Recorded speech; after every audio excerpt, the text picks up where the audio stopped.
The old man found a landline on the side of the road. He didn't realize he'd just set it up at home. The phone wouldn't stop ringing. And the weird thing is, every time he tried to answer the phone, it hung up, and every time he left the phone, it came back to him at just the right moment, as if to delay him on purpose. Until after 7 or 8 times, the phone finally picked up. The voice inside was news of his granddaughter's kidnapping. Grandpa immediately called the police, but after a day of police investigation, became even more furious than the grandfather, because the kidnappers first demanded a ransom of $50 million, and in order to let the family know if the child is safe. In the night of the same day, he sent a photo of the child. A photo of the child was sent to the family. This is the exact same modus operandi. It's exactly the same as a case from 15 years ago. The robbers kidnapped a little girl, and also used a rubbish truck to deliver a photo to the family. But the robber, after getting $50 million, he tore up the hostages. But this is only one of the reasons why the police are angry. More importantly, this robber is playing with the Korean criminal law, because the retroactive period for each case is only 15 years. Once the date has expired, even if there's solid evidence,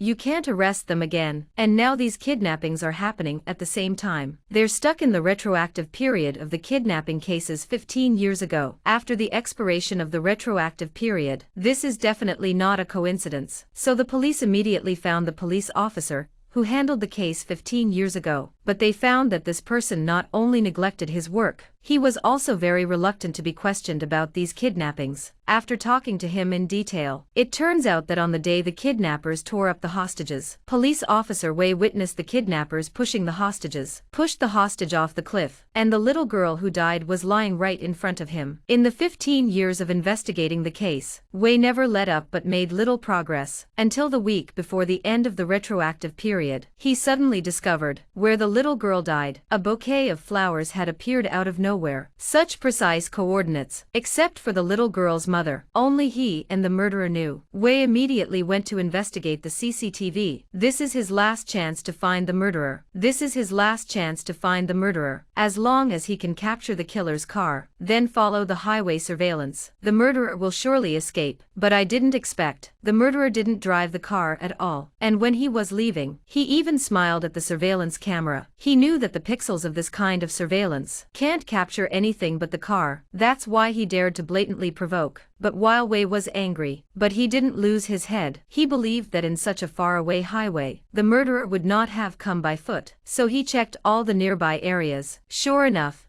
on a hill, he found suspicious tire tracks, and compared them with every car that passed by on the highway,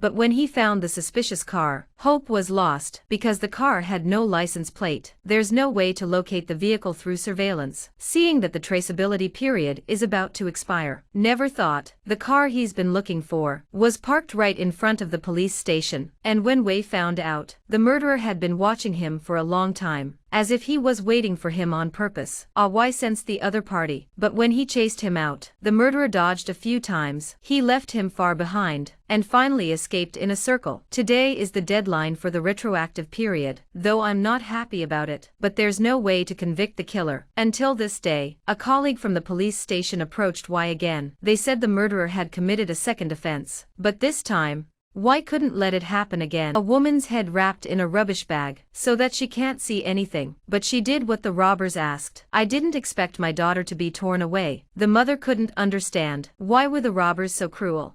And the same vicious case is going to happen again 15 years later. The robbers kidnapped the daughter of a family, the same as 15 years ago, demanded the same ransom and trading place. But this time, before the police could react, the little girl's grandfather was also kidnapped. The police were completely dumbfounded. They could only passively follow the robbers' demands. They put the ransom on the railway platform. Then they watched from a distance every move on the platform. This time Wei had experience. On the day of the transaction 15 years ago, the robbers took advantage of the day the soldiers were discharged. They took the opportunity to blend in with the crowd, and then successfully took the ransom backpack containing the money. Originally, the police had ambushed a lot of spies at the exit. The police had planted a large number of sentries. I didn't realize they had a plan. They escaped at the back of the station. The same story. Y would never be fooled twice, so he went ahead, ambushed at the back of the station, just when the robber was about to run away with the money, just when Y caught them in the act. But everyone was dumbfounded. The robber was too familiar. It was no one else. It was his grandfather, who had disappeared for a long time. Under police questioning, Grandpa said he was forced to do it. Only the real robber called him. He told him to follow the instructions. Only if he did would he let his granddaughter go. But the police didn't believe him. They had overlooked the possibility of a relative committing the crime. When all the clues shifted to the grandfather, the police made a new discovery. The day before the deal, in order to prove that the granddaughter was still alive, the robber had sent a photo of his granddaughter to his family. After police investigation, the background of the photo is the grandpa's old home dilapidated bedroom. The pattern on the wall is the same, even on the table, the same old TV set. More importantly, the police were able to locate the location of the robber's phone call in a phone booth not far from Grandpa's house, and there was a cigarette butt left in the phone booth. After laboratory tests, Grandpa's fingerprints were the only ones on it, combined with the time he disappeared, and the time the robbers committed the crime. It's a perfect match, so the police quickly concluded Grandpa was the real culprit in the kidnapping. In order to cheat his son and daughter of a large sum of money, he was willing to use his granddaughter's life to make a deal. He staged the kidnapping of his relatives, but just before the police prepared to rob the case, Y found a new piece of evidence, and this evidence not only exonerated the grandpa from the suspicion of kidnapping his granddaughter, he also uncovered a tragic secret that was not known. Grandpa kidnapped his granddaughter with his own hands, but with enough evidence, a veteran detective just didn't believe it, because he found out when he busted Grandpa. After he got the ransom,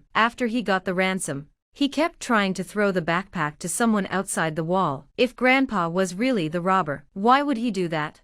Besides, after the robber made the call, he wiped the phone booth clean of fingerprints. He only left behind a cigarette butt with Grandpa's fingerprints. It's as if he left it for the police on purpose. But Y is just guessing. But he couldn't produce any evidence until he suddenly realized Grandpa's voice was exactly the same as 15 years ago. The old robber's voice was exactly the same. Y then understood everything. After the death of his mother's daughter, the police could not find the murderer. So after the 15-year retrospective period ended, abandoned the investigation. But the mother didn't. He investigated alone for 15 years. He finally found a clue to the robber.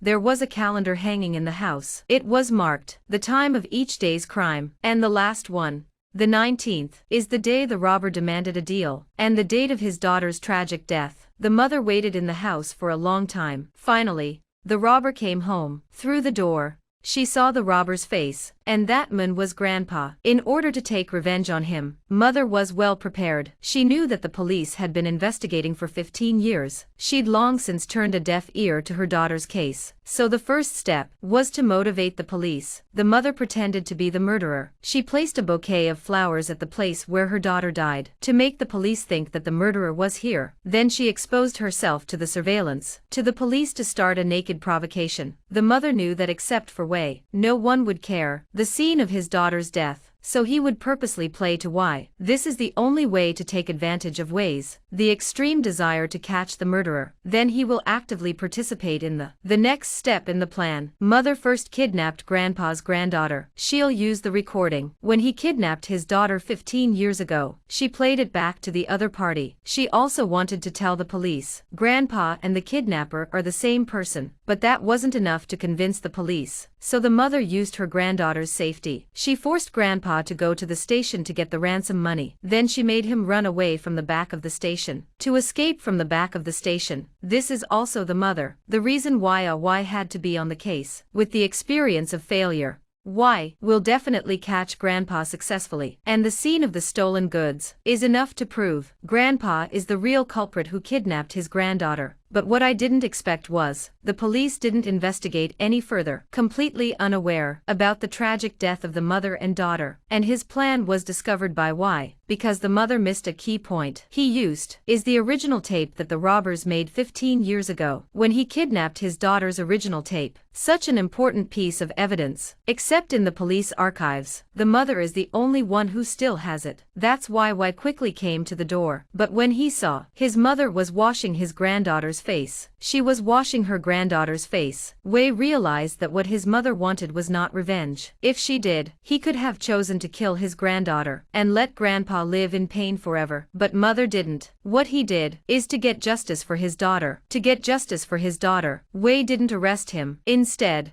he took the initiative to find Grandpa. He helped his mother fulfill her last wish. It's also a way for him to explain himself. He had witnessed the girl's tragic death, and even watched his mother crying in despair and helplessness. He hated the robbers with a passion. Wei made an offer to his grandfather. As long as he told the truth about what happened 15 years ago, he guaranteed that his granddaughter would return home safely. I didn't expect that when he heard the news of his granddaughter. Grandpa shed tears of remorse. During the period of imprisonment, he was not only charged with kidnapping his granddaughter, he also had to feel the helplessness. His mother's helplessness. But what's the use of repentance? The devil's place is in hell.